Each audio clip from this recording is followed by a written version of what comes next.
Bom dia, boa tarde ou boa noite, sejam bem-vindos a mais um vídeo do canal. Eu sou Cleiton Mo e hoje eu vou trazer um conto japonês. Eu vou falar sobre uma criatura que talvez vocês não conheçam, chamada Kappa. É uma criatura do folclore japonês, então vamos lá. Bem, primeiramente, o que é Kappa?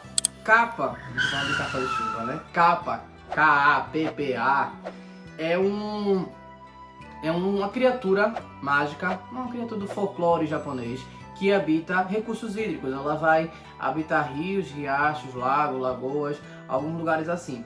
Algumas lendas falam que ela se parece como se fosse uma forma de macaco, mas na realidade é uma tartaruga. Pra mim é simplesmente um jabuti, com aquele bico lá do jabuti, só que mais acentuado e mais diferenciado, quase como um bico de ave mesmo. Alguns representam ele até com um bico de pato, que tem a cabeça achatada e tem uma cavidade aqui assim, tipo uma bacia na cabeça.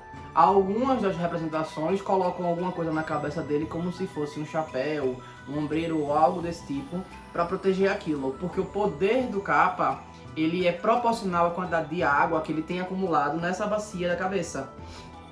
E o que é que esse bicho faz? No folclore, né, como muita coisa, no folclore japonês é usado para assustar crianças.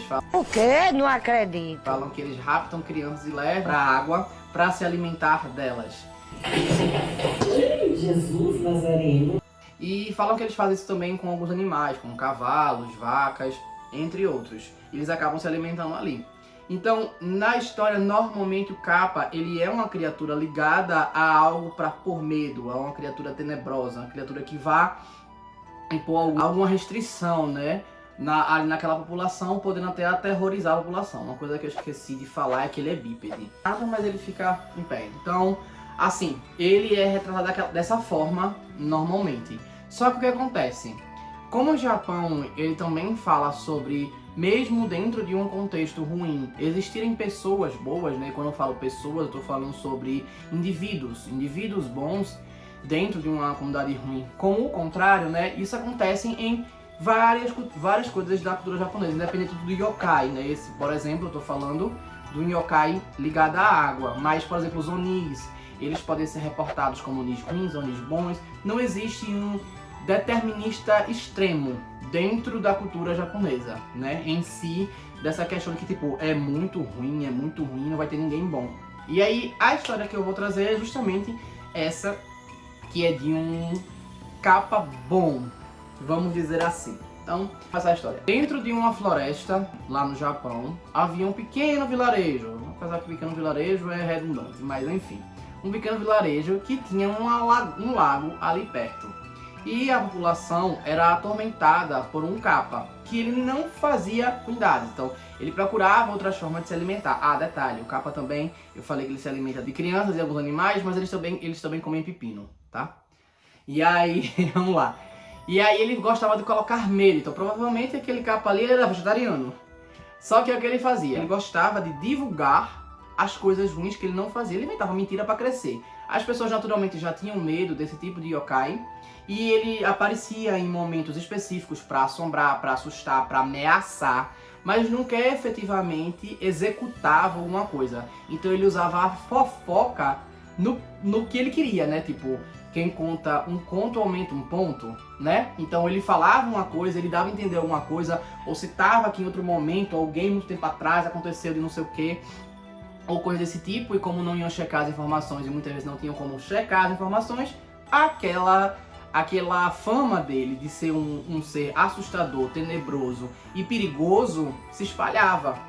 Só que aí, num belo dia, um monge estava passando lá. O nome do monge é Shamu. Ele estava passando por lá e notou que nada acontecia de fato. Não havia ninguém ferido, não havia ninguém arrastado de fato para a água a ponto de vir a falecer. Não tinha. No final das contas não tinha, era só praticamente sustos. E ele achou muito peculiar essa situação.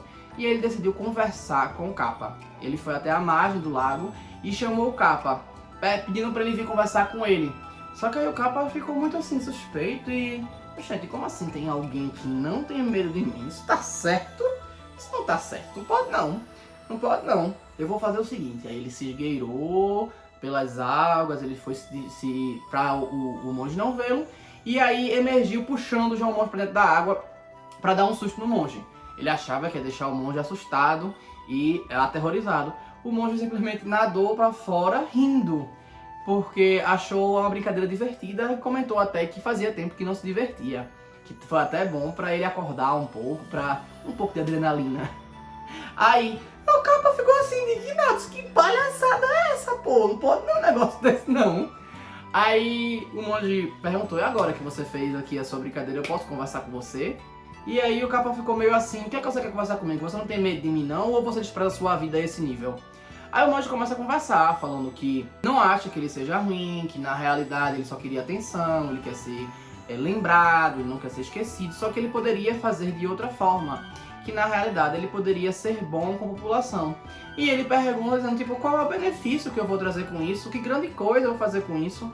Aí o monge fala, natural de todo capa, se um capa ele chega a ser bom o suficiente, na próxima encarnação ele vem como gente. E você não queria ser gente não? Aí ele pega e diz, eu não, um povo fraco, um povo não sei o que. Aí ele pega e diz, mas você vive em sociedade. Ele fala alguns benefícios que ele julga, né? No conto que eu li não fala muito sobre como ele consegue convencer o capa. Mas aparentemente o capa ele já estava meio, vamos dizer assim, realmente se sentindo solitário, que tudo que ele fazia de fato era para chamar a atenção, sabe? E ele já fica meio assim. Só o fato de pensar em viver em sociedade, de compartilhar, construir família, esse tipo de coisa, porque esses yokais não fazem isso, eles são praticamente abandonados. Eu acho que também aí uma referência realmente aos textudinhos, né, que eu gosto de chamar de quelônios, que eles dão a luz aos filhotes, né, e os ovos vão ficando, no caso das tartarugas, né, vão ficando pra lá e, enfim, e os filhotes depois que se virem. Talvez aí tenha uma referência, porque pra mim ele realmente parece muito um cágado. Ele fica meio pensativo e o monge vai-se embora. Ele tava de passagem, ele vai-se embora, teve aquela conversa e o capa fica pensativo. E aí decide não fazer mais nada, passar um tempo aí na reflexão, sem atormentar ninguém. Fica na dele. E o que acontece? Depois de um tempo, começa uma seca muito grande que o vilarejo nunca tinha visto. E aí nesse vilarejo, as pessoas começam a fazer orações para pedir aos deuses para que tenha chuva, né? Porque a gente sabe que na cultura japonesa haviam caminhos para tudo, né? Para chuva e para tudo mais, né? A meu Arashi, por exemplo, tá aí, né? Então eles poderiam até ter uma hydrangea para poder solicitar que a hydrangea pedisse os votos dele e jogasse para meu Arashi, né? Mas enfim. E aí eles solicitam e tal, eles solicitam, mas eles não conseguem ser atendidos. E aí o capa decide se unir a eles. E aí ele sai do lago, que já estava praticamente seco, sai do lago e vai ao meio da multidão. Só que ele passa por lá cumprimentando todo mundo. E ao passo que ele cumprimenta, ele não se importa em ter caído um pouco de água da cabeça dele, né? Ele vai perdendo as forças, mas ele não está se importando muito porque ele queria lá ajudar. E aí a população não trata dessa forma e começa a agredi-lo. Eles capturam ele e prendem ele num palco lá, agora eu esqueci o nome, aqueles palcos rituais que tem os tambores e tal, que eles têm na cidade para fazer os festivais. E aí prende ele lá e ele fica lá. E ele não consegue nem falar, porque cada um fica acusando ele da fama que ele construiu, né? De cada uma das coisas que ele foi tirado, né? Há um susto que ele deu em alguém, a pessoa passou mal, desmaiou, ou alguma coisa desse tipo. Há uma possível perseguição, essas coisas que na realidade foi tudo encenação dele, mas para as pessoas não eram. Então, por causa disso, ele fica sendo acusado o tempo inteiro, ele não consegue nem se justificar. E ele só pensa, olha para os céus e pede ao caminho da chuva, né? E diz assim, eu gostaria que chovesse aqui, eu queria muito que chovesse, eu não me importo de trocar a minha vida pela chuva para salvar esse lugar. Eu não ouvi o que eu ouvi? Porque a população pode não conseguir me perdoar pelas coisas que eu divulguei e que eu acabei fazendo. Mas eu tô aqui de bom coração para tentar ajudá-los como uma compensação. E aí ele pede o caminho da chuva para que faça isso. Como ele já estava praticamente sem água na cabeça e ele já estava exposto fora d'água há bastante tempo, ele... E aí o que acontece? Logo em seguida, não foi o acordo dele, logo em seguida começa a chover. E aí as pessoas começam a comemorar e aquelas poucas que estavam próximas que ouviram o pedido dele começam a chegar perto, dizer, explicar que tinha sido ele que tinha pedido e tal, e que talvez a oração dele junto à do povo tenha feito isso, ou o sacrifício dele tenha feito isso. E aí as pessoas chegam perto para poder comemorar com ele, só que aí ele só tá o corpo, né? Ele realmente já faleceu. E aí a população pega ele e faz um funeral decente para ele. Ele passa de vilão para herói do vilarejo. Eles fazem até umas oferendas de pepino para ele depois que passa o período de seca e que tem a colheita do pepino e tal. Eles fazem a oferenda para ele porque sabiam que era o alimento que ele preferia e dão para ele lá pro túmulo dele, né, obviamente, para fazer coisinha. Quando o monge passa de volta, ele fica feliz em ver como a coisa mudou de figura e que uma pequena conversa que ele teve com aquela criatura fez mudar a postura dele, que na realidade estava precisando só de um empurrãozinho para poder externalizar. Bem, é isso, eu espero que tenham gostado. Eu acho essa história legal porque eu sempre acredito na questão do yin yang, né? Que mesmo dentro de uma comunidade onde que tudo seja muito ruim, vai ter alguém que presta ali dentro.